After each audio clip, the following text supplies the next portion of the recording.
Assalamualaikum dan apa khabar semua? Selamat datang ke FTV, satu-satunya saluran yang membawa berita otomotif tempatan dan dunia.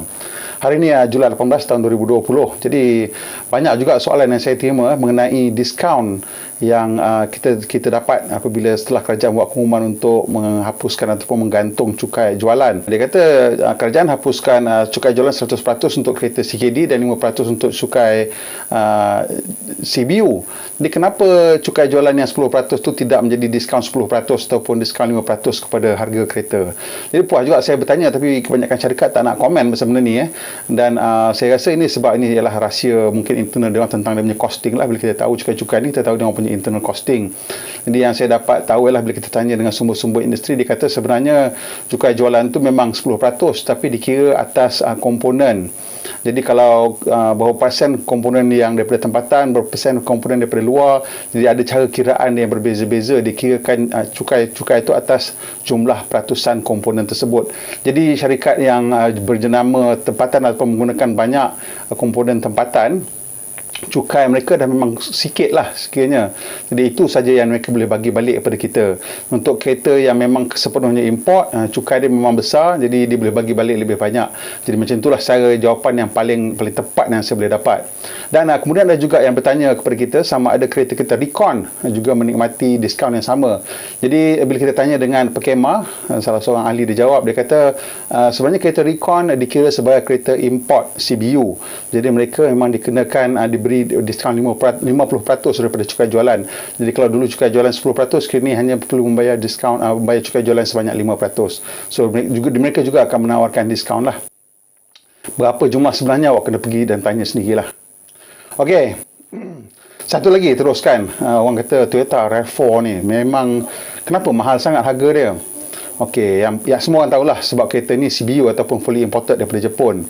Jadi pendapat saya lah, kalau harga dia kompetitif dengan CR-V, saya rasa memang Toyota RAV4 ni boleh mencabar Raja MPV Malaysia. Tapi untuk itu ia perlu dipasang di Malaysia. Dan saya rasa mungkin saya tak betul UMW mungkin tak yakin dengan jenama model RAV4 ni.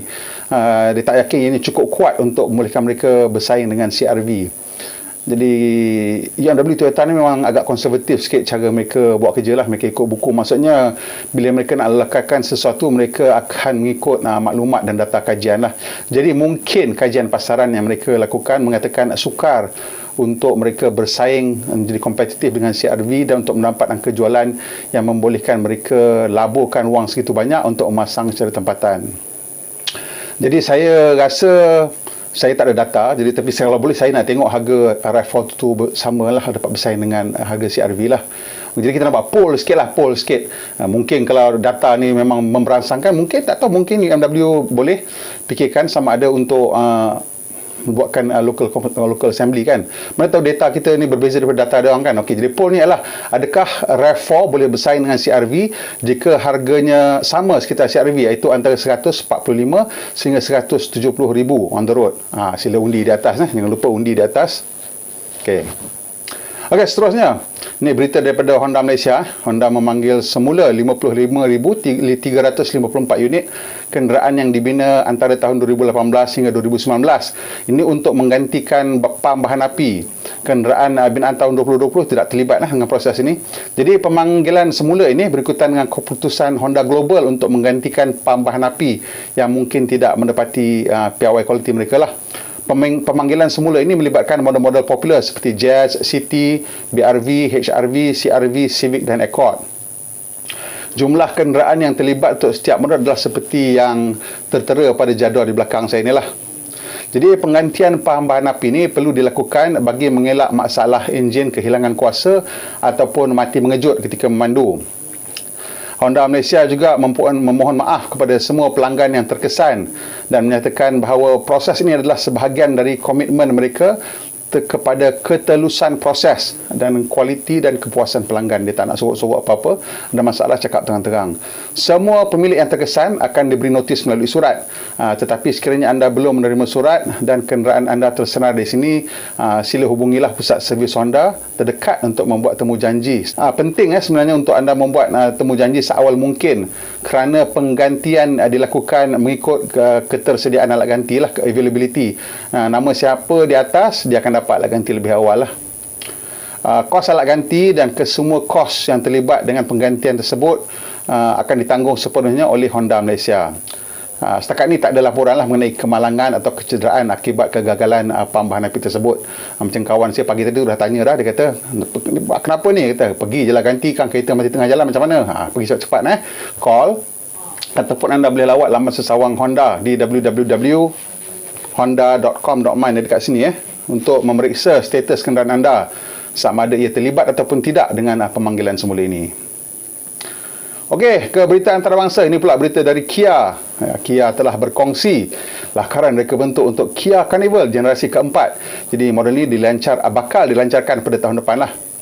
Jadi Kia Carnival generasi sekarang ni mendapat tempat yang agak besar juga di kalangan mereka yang berkeluarga anak ramai lah di Malaysia ni, kerana ini sebuah kenderaan yang lapang dan selesa serta menjimatkan kerana ditawarkan dengan jentera diesel yang juga agak bertenaga lah. Reka bentuk yang baru ni yang dalam sketch kelihatan lebih bergaya lah, dengan gaya yang lebih angular ataupun bersegi dan kelihatan lebih muda dan bertenaga. Perhatikan tema tiger nose ataupun hidung harimau ni, ianya lebih jelas dan kini ianya lebih mesra dengan reka bentuk lampu utama more integrated dan menjadi sebahagian daripada keseluruhan muka. Kalau dulu hanya grill saja, ini sampai ke lampu pun menggunakan tema yang sama. Daripada bahagian sisi kita melihat satu garis hiasan ataupun feature line yang jelas menghubungkan lampu depan dan belakang, yang pada saya ini membantu untuk menjadikan reka bentuk ini kelihatan lebih bersepadu dan harmoni lah, bersemu, bertambung depan dan belakang. Kami rasa model baru ni adalah lebih besar dan lebih mewah daripada model sekarang ni, kerana dalam dia punya siaran akhbar Kia menggelarnya sebagai Grand Utility Vehicle. Macam mana nak grand kalau tak lebih besar dan tak lebih mewah, betul tak? Kita dapat melihat bagaimana proses pembentukan identiti Kia sedang berlaku secara berterusan dengan Carnival ni, dan kami agak sukalah dengan reka bentuk baru ni. Anda macam mana? Okey, boleh undi. Adakah model terbaru ni lebih cantik daripada model sekarang? Okey, boleh undi kat atas. Atas ni ada boleh letak undi. Kat situ ada undi. Undi kat situ. Takkan kat situ. Apa pendapat awak? Jadi Kia Carnival, kalau ingat generasi pertama memang popular di Malaysia, kerana ini yang pertama yang menawarkan saiz begitu besar pada harga yang berpatutan, dan menjadi lebih popular lagi apabila ia dinamakan semula sebagai Nazaria. Betul.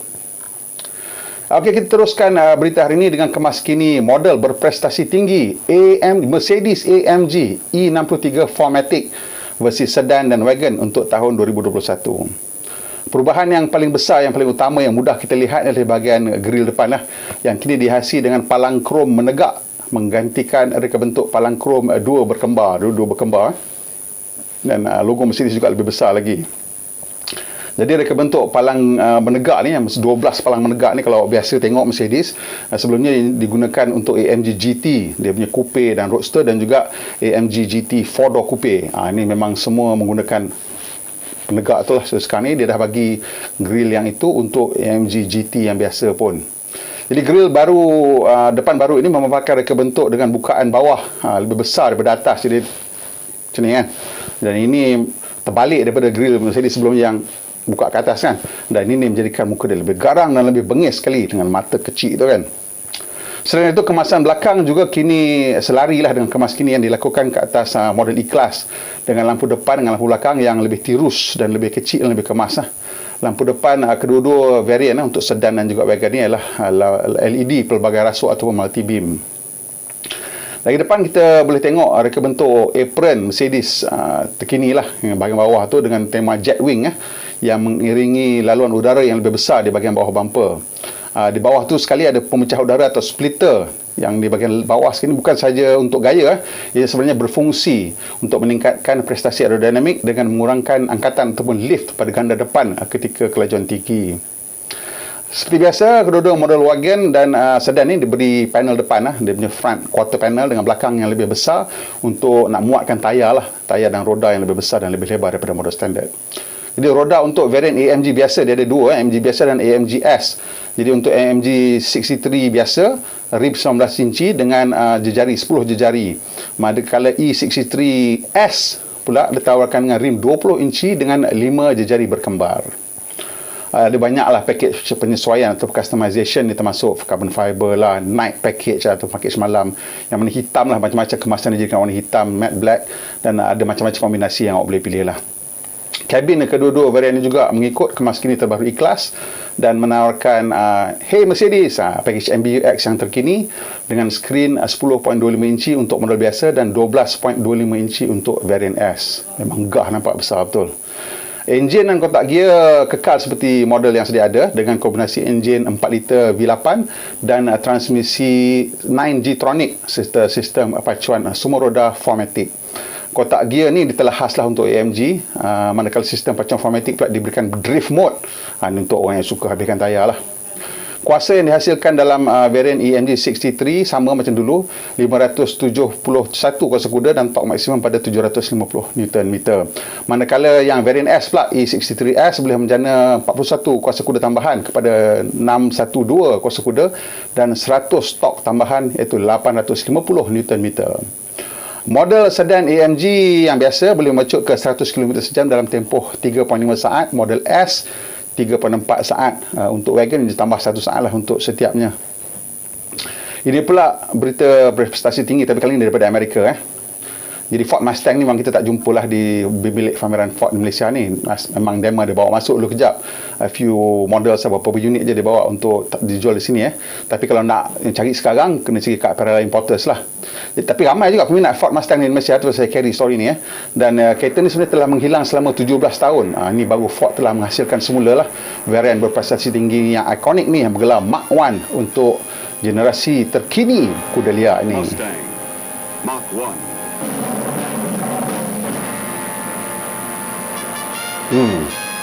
Ya, memang ikonik kan. Jadi varian Mark I ini diperkenalkan buat kali pertama pada tahun 1969 dan ia mengambil sempena kejayaan juruterbang terkenal Chuck Yeager melepasi kelajuan bunyi yang digelar Mark I pada tahun 1947.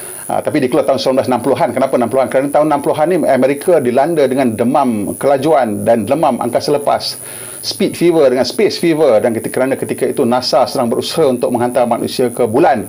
Jadi Ford pun dia ambil peluang lah untuk satu kempen pemasaran yang menggunakan Mustang, dia panggil Mustang Mark I.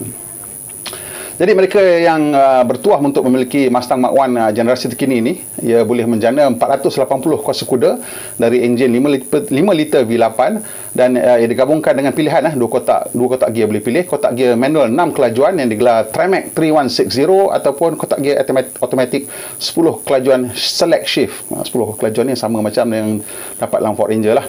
Ia ditawarkan dengan handling package lah untuk menala chassis untuk kepuasan pemanduan tambahan, terutama untuk sesi litar. Reka bentuk luar grill ni, kalau kita tengok ada macam lampu fake kat belah dalam grill tu. Ni samalah macam Mark I asal lah. Mark I yang baru ni dilahirkan dengan rim 19 inci yang dipanggil reka bentuk Magnum. Ini pula berita baik daripada Toyota untuk seluruh industri otomotif dan untuk mereka yang membuat kajian tentang keselamatan lah. Beritanya lah, Toyota telah membuat keputusan untuk berkongsi secara percuma akses kepada THUMS ataupun Virtual Human Body Model Software. Jadi perisian yang membentuk sifat tubuh manusia secara maya ini ianya penting untuk kajian mengenai kemalangan dalam sebarang usaha untuk membangunkan sistem keselamatan untuk penumpang dalam kenderaan. THUMS ini merupakan perisian maya badan manusia yang pertama di dunia bila ia dilancarkan pada tahun 2000 dan telah banyak iterasi. Sekarang sudah masuk ke iterasi yang ke-6, version 6.0, dan ia mampu menghasilkan simulasi kecederaan kemalangan mengikut jantina, saiz, brand dan umur. Jadi dalam 6 iterasi ni, boleh tengok kat sini dia dah tambah macam-macam lah. Mula-mula mungkin tulang saja, lepas tu dia tambah data mengenai otak, mengenai organ dalaman, kemudian untuk otot, dan kemudian otot bahagian dalaman, untuk saiz, umur, gender, jantina sebagainya. Jadi perbezaan antara patung ujian pelanggaran ataupun crash test dummy dengan sistem ini ialah crash test dummy itu dia hanya sekadar mengukur daya yang terkenakan ke atas badan ketika pelanggaran lah. It measures only the force. Tapi THUMS ni dia boleh menganalisa data tersebut dan meramalkan kemungkinan kecederaan dan apa jenis kecederaan yang boleh berlaku kerana ia dilengkapi dengan data mengenai ketahanan dan kelasakan komponen badan manusia. Dia tahulah macam mana otot respon, tulang respons, juga organ dalaman respons. Menurut Toyota, THUMS kini digunakan oleh lebih 100 syarikat pembuat kenderaan, pembekal, universiti, institut kajian di Jepun dan juga di antarabangsa. Ia bergunalah dalam proses pembangunan tali pengkeledar, beg udara dan struktur kenderaan dan boleh digunakan sebagai model untuk penumpang ataupun pejalan kaki. Ini pula berita mengenai usaha untuk mengurangkan impak alam sekitar oleh kumpulan Volkswagen yang kini menggunakan kapal pengangkut kereta pertama di dunia yang menggunakan gas semula jadi cecair ataupun liquefied natural gas LNG. Menurut Volkswagen, kapal yang diberi nama Siam Confucius ni telah meninggalkan pelabuhan Emden yang terletak kira-kira 320 km timur laut Wolfsburg dan mula berlayar ke pelabuhan Veracruz di Teluk Mexico awal minggu ini. Kereta yang dibawa oleh kapal ini sebenarnya ialah untuk edaran di Amerika Syarikat dan Amerika Latin. Kapal ini disewa sepenuhnya oleh bahagian logistik kumpulan Volkswagen lah. Jadi kapal ini dijangka akan mengurangkan kadar penghasilan karbon dioksida sebanyak 25%, nitrous oksida 30%, asap hitam soot matter 60% dan sulfur dioxide 100%. Langsung tak ada sulfur dioxide. Siam Confucius ni ialah kapal pertama, dia ada dua yang akan berbina. Yang kedua akan juga disewa sepenuhnya oleh Volkswagen yang akan siap pada penghujung tahun ini untuk operasi. Dan kedua-dua kapal ini berukuran 200 meter panjang, 35 meter lebar, mempunyai 13 geladak dan keupayaan mengangkut 7,500 buah kereta biasa. Menurut Volkswagen, dalam kegunaan lazim ia boleh mengangkut lebih kurang 4,800 kenderaan lah dari kumpulan tersebut. Ini termasuk kereta kenderaan ringan komersial dia setengah lebih besar kan. So 7,500 unit equivalent kereta lah. Jentera berkembar kapal ni dihasilkan oleh kumpulan MAN Energy. Geng dia jugalah Volkswagen MAN satu grup kan. MAN Energy Solutions, dan setiap enjin boleh menjana 16,896 kuasa kuda. Sementara tangki LNG kapal ini boleh menampung 1,800 kubik meter LNG beku. Tak sama dengan LNG biasa kan, beku punya. Cukup untuk perjalanan melintas lautan Atlantik ke Teluk Mexico. Berapa 1,800 kubik meter LNG? Siapa tahu? Geng-geng yang biasa isi LNG tahulah kot. Nanti saya kira kan saya letak kat bawah ni. Jadi usaha Volkswagen ni agak penting kerana mereka adalah sebuah syarikat kereta terbesar di dunia. Dan menurut Volkswagen sendiri, mereka menjana lebih kurang 7,700 pelayaran setiap tahun. Dan beberapa ratus kapal dan 11 kapal khas untuk pengangkut kereta digunakan untuk menghantar 2.8 juta kenderaan baru ke seluruh dunia setiap tahun untuk Volkswagen. Jadi kedua-dua kapal ni adalah sebagai usaha untuk Volkswagen untuk mengurangkan penghasilan karbon dioksida sebanyak 30% sebelum tahun 2025 dan menjadi karbon neutral pada tahun 2050. Okey, berita terakhir kita hari ini mengenai berita maritim jugalah. Kali ini melibatkan pembuat enjin kapal terkenal atau pembuat enjin diesel kapal terkenal iaitu Yanmar. Yanmar ni dia buat enjin untuk application industrial dan marine dan juga untuk agriculture lah. Yanmar telah menjalinkan usaha sama dengan Toyota untuk menghasilkan sistem kuasa kapal yang menggunakan sel bahan api ataupun fuel cell. Mereka telah membuat pengumuman tersebut melalui satu press release bahawa mereka telah sign satu memorandum persefahaman dengan Toyota pada minggu lepas dan usaha sama ini akan menggunakan sel bahan api komersial yang dihasilkan oleh Toyota untuk model Mirai mereka. Menurut Yanmar, mereka sedang memasang sistem tersebut kepada sebuah bot sebagai persediaan untuk ujian pada akhir tahun 2020 tahun inilah.